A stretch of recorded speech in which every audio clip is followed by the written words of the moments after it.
Hello, everybody. This is Krissi. I'm here with Trail Talk, and today we've got Careth Arnold talking about her Western States strategy. Careth, how you doing?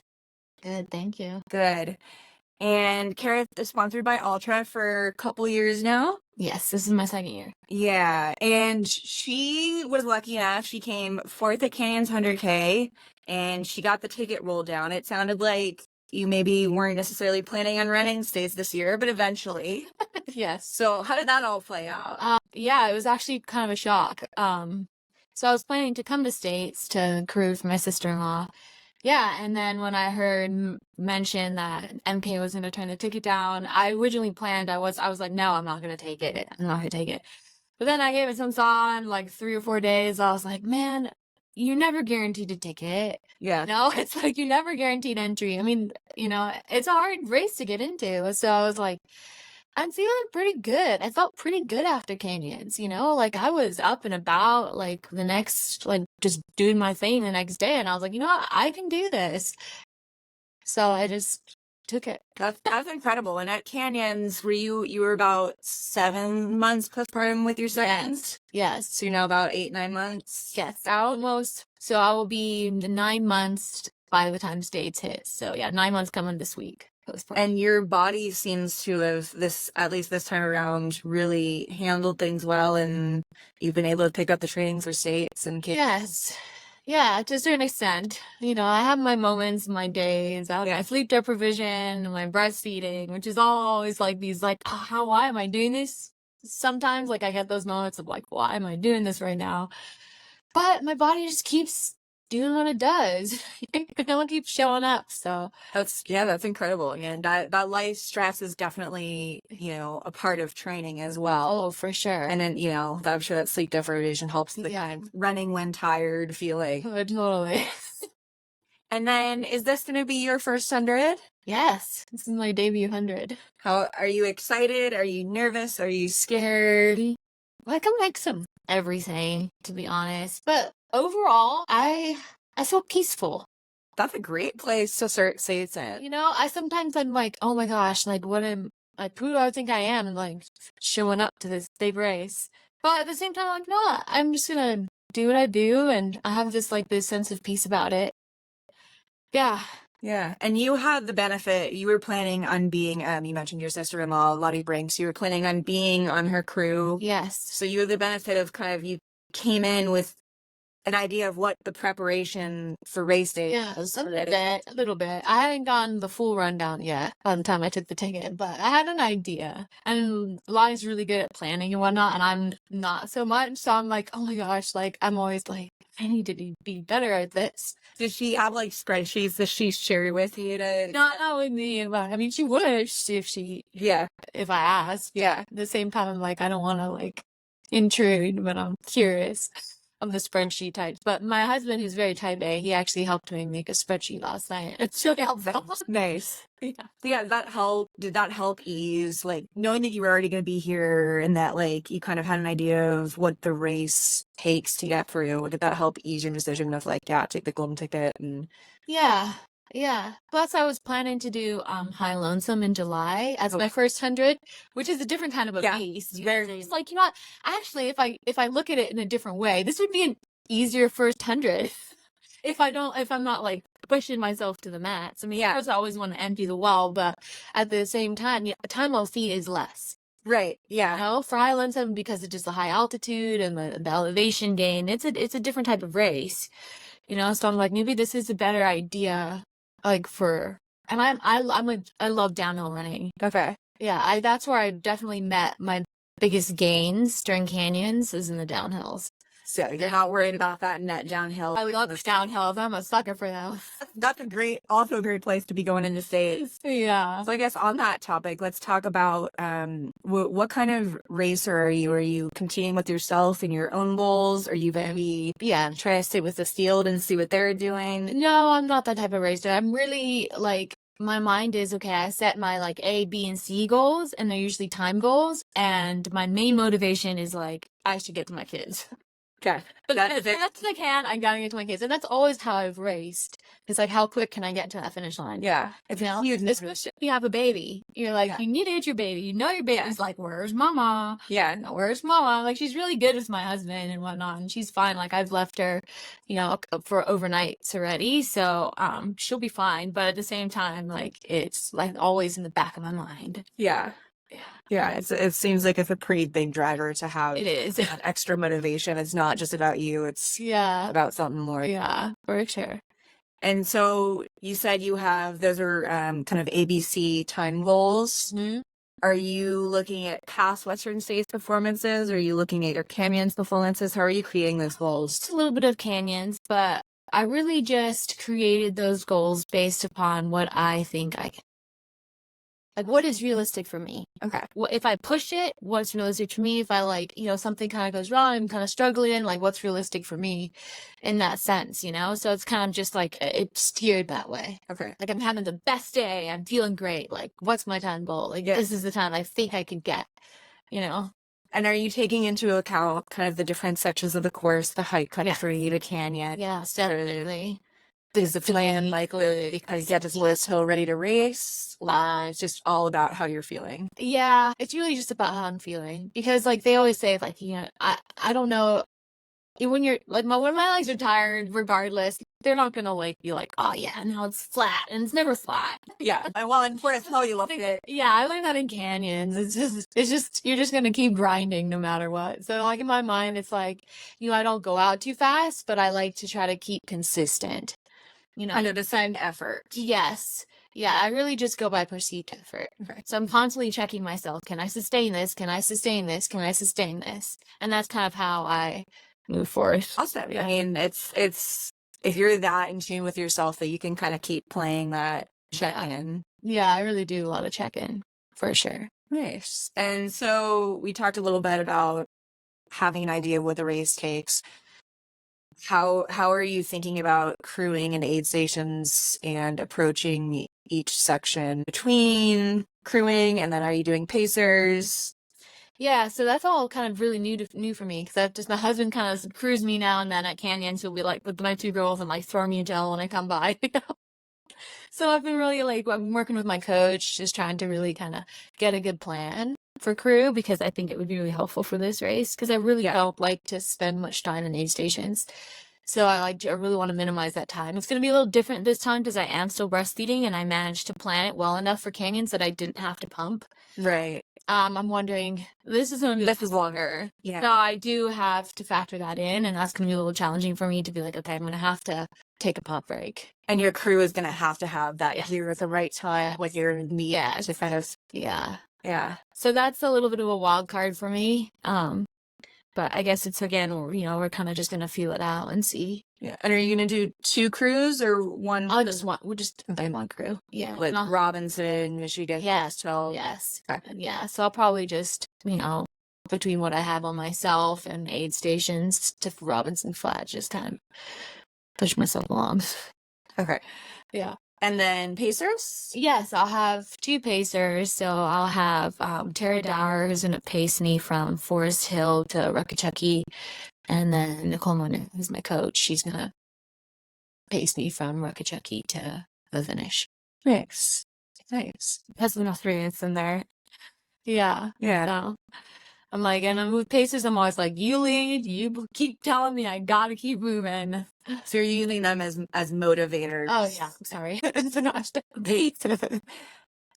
Definitely. And leaning on their experience to help direct. And their fresh legs. Yeah. Because I do really well when I'm running with somebody too. And, especially far into a run or a race where I'm feeling a little fatigued. It's just helpful to have that. Is it like the healthy distraction? I kind of just zone out and like watch the legs in front of me. Yeah, let them do the thinking and you just do the motion. Yes. Yeah. And then are they going to be doing, what kind of cooling strategies are you thinking about? Are they going to be keeping you wet, keeping you iced? Yeah, I think it's pretty standard. Like, throwing ice banana, ice in my pack. Yeah. Like I did some ultra running in Florida when I first started. So we did a lot of ice in the sports bra, ice in the hat, just where we. Anywhere. Yeah, you can stuff it. Yeah. And are you gonna do a vest or handhelds or Vest mainly. I'll probably have a little handheld break, but I go through so much fluid. It's just, yeah, I can burn through handhelds way too quick. okay? You know, So will you be carrying multiple bottles then? I'll probably have 2 here and then a handheld that I'll have, but also can fit in my Okay. pocket. So kind of 3 between each. Yeah. Yeah. And that's going to be like, to me, already bare minimum because I can blow through fluids, especially when it's warm. Yeah, I learned not. Will you ever like do a vest swap? You said you were trying to Yeah. aid stations minimal. You just have one ready to go, so you're not. Well, I'll probably do more bottle swaps because I mean I have other vests, but I find myself just really comfortable in one. Yeah. But then I will do like from like I think Michigan Bluff to Forest Hill, or it's like 6-7 miles. I'll probably just do like a waist bottle and a handheld. Okay. Because I can. Yeah, you will. So you will take breaks. Yeah, we can bring my vest for a little bit. Yeah, it is nice to have that kind of freedom and also have the kind of the ice just directly. Totally. Yeah. Yeah. Totally. Great. And then since we're on the topic of bottles and you said you drank a lot of water, do you also have any sodium goals? Yeah. I mean, really, I do a lot of electrolyte tablets. Okay. So I'll probably, like, that's something I asked my crew to give me at all the cruise stops because I can start to, especially, I lose a ton of, we all do when we dehydrate. I can't, I started to cramp a little bit towards the end. I was like, oh, I don't want to revisit that. That's for sure. So I'll probably get a little bit more instead. Okay. And then your bottles are water, or are they also? It's always one like caloric electrolyte drink and then one water. Okay. So you're getting calories. Yeah. I like the caloric electrolytes for sure. Yeah. And then do you have any calorie or carb per hour type goals? I'm really bad at this. I have goals, but I don't live up to them as well as I should. Yeah, I'm aiming for about 60 grams of carbs an hour. Okay. I tend to do a lot less, and like at canyons, I probably was doing 30 to 40. In the beginning, probably a little bit more, and then the back end, I just started slacking as I just didn't have the crew to like be like hand and making sure I was doing the right thing. But yeah, I actually I kind of function pretty good. My stomach on the between 60 and 70, not more or not less. Yeah, so that's kind of the goal. And are you a gel, chew, real food? I'll throw real food in towards the end for sure. Okay. But I mainly do just gels. I like a lot of feed-based ones. But I also do like, the ones that have the high grams per packet, the highest grams carb per packet, so I don't have to think too much about, through too many wrappers and all that. So yeah. And you're working with a variety of feed or So yeah, right now I get a good variety from the feed. Just like your precisions, I'll do like the cis beta, like the 40-gram fuel, and then I'll mix in like I love my untapped maple syrups. I'll do some liquid goos. I've been trying out some NAC, just a variety of things. Yeah, so I'm not too picky, which is kind of nice. Yeah, it sounds like your stomach is pretty solid. You're not can't be. In the heat, it tends to be a little bit pickier. Sure. But then I'm like, at aid stations, I'm like the watermelon girl. Have the watermelon and salt. Have you eat it? What else did I walk out of this aid station with? But yeah, and then like I know I'm always doing pretty good in a race when I can like, pick up a peanut butter and jelly sandwich from the aid station and like put it down, or, just, I like to kind of play around with that. I've never been too good with, like candy and stuff, right? Because I have to chew. Gotcha. Anything that goes down fast. Just liquid calories and like bang for your buck, like, gels and then I do like the food-based ones for sure. So I kind of like to throw those in too because it helps my palate fatigue. I just can't get sick of just like, they're really intense. Yeah, that's what I was doing in carb ones. It's just like, oh, okay, please. So yeah, you're doing variety both just from a palate fatigue standpoint as well as just like because you can handle stuff like yes. Yeah, and it keeps me entertained. I find one of my main kind of ways that I fuel during a race is as soon as I begin to start doubting myself, I'm like, I need to eat. So then I'm like, oh, I'll throw a gel down and I actually know a lot better. And then like it comes in the cycle again. As soon as I'm like, what am I doing? I'm like, I need to eat. So then I like put another gel down, and that's kind of how I like just keep going. Yeah, it can be, you can kind of forget, like, those low moments often are very calorie based. It's like, and it sometimes takes a while to learn that. Yeah. It's your brain just being like, okay, no, Yeah. I'm losing it now. So yeah, that's kind of how I've adopted that like fueling technique. Yeah. Yeah. Great. And then you run for Ultra. So what is going to be your shoe of choice? Or will you swap? I will swap probably. Because I tend to like certain shoes for more of the like I like the Tim 5 for the beginning half of the course, and Ultra probably can say this because you'll see it. Yeah. But they have a new Tim 5 boa coming out. Sweet. Yeah. Okay. So that's a pretty sweet shoe. I really love the boa system and like mixed together. And I've always been a Tim girl. So I'll definitely probably run the majority of my race in the Tim, and then I'm thinking in the back half, just kind of change it up a little bit. I'll probably jump into the Mount Blanc Carbon. Okay. I really like that trail shoe. It's a really awesome one too. So between those two, probably just switch back and forth. Yeah. Or how are the carbons feeling on trails? Is that you're thinking like the more runnable sections is where? Yeah, but that trail shoe is very flexible. It's not like what you would think when you think of a road carbon. Okay. It's totally different. It's just light. It has a like really great flexibility for a carbon, but at the same time, it has a really nice return. So I really like it for just like when that foot's like feeling a little fatigued. It just kind of just like gives me a little bit bounce. Yeah, and the top is a lot less stiff in the tint.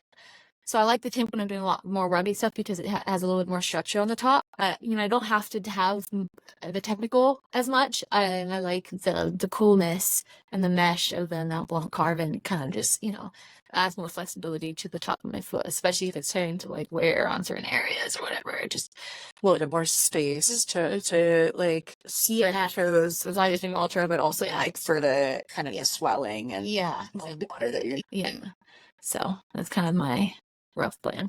It's great. I think we've hit everything about your race strategy. Is there anything else you want to say about kind of how you're feeling going into the race, or like things that you're thinking about you want to pay attention to during the race? I'm always like a big one of like, okay, what's my mantra? Like, because we all hit those moments of like where you're just you can hit those low moments. So I've kind of just been processing like how I'm going to get myself out of those low moments. So I'm like, one that's kind of silly, but I really take to a lot is just like imagining myself like a little engine. So when I'm going up the hill and I'm just like chugga chugga chugga chugga, and I just say that over and over and over, and in my head just like chugga chugga chugga chugga. Yeah, the engine that could. Yeah. That's kind of like my fun little one. I like to. Anything that'll be state specific, or do you ever come up with mantras like while you're out there, like I need to remember this about myself for the race? Not necessarily. I don't know. Yeah, I don't think so. It's just kind of like ones I've just adopted that I mostly do in training because I just try to carry it over. It's just one longer run. Yeah. So I'm just kind of trying to keep my mindset that way. It's just that way I can kind of stay more focused on what I know. Yeah, to not try and think about all the just kind of focus in and take each one. Yeah, I'm trying to be very present. That's the other thing that can be hard, where you're just like, oh, you want to get to the finish line, but at the same time, it's just like, just be here now, Yeah, think about what you're doing. Yeah. Think about that next, 24 hours of like time. Like, you can do this. You can be here now. So that's kind of the other one I like to like remind myself of. Great. Well, we're really excited. It'll be super interesting to see, I think, even Lottie do your 100-mile debuts, right? She's been one? She did Javelina. Okay. That's right. 22. Yeah, I think she had been 4th. She did really good. Yeah, first 100 mile. First 100 mile. Well, then both doing first states. Yes, this is our first states for yeah. Well, very exciting. Thank you for joining us. Thank you. And I'll see you in Olympic Valley. Yeah, appreciate it.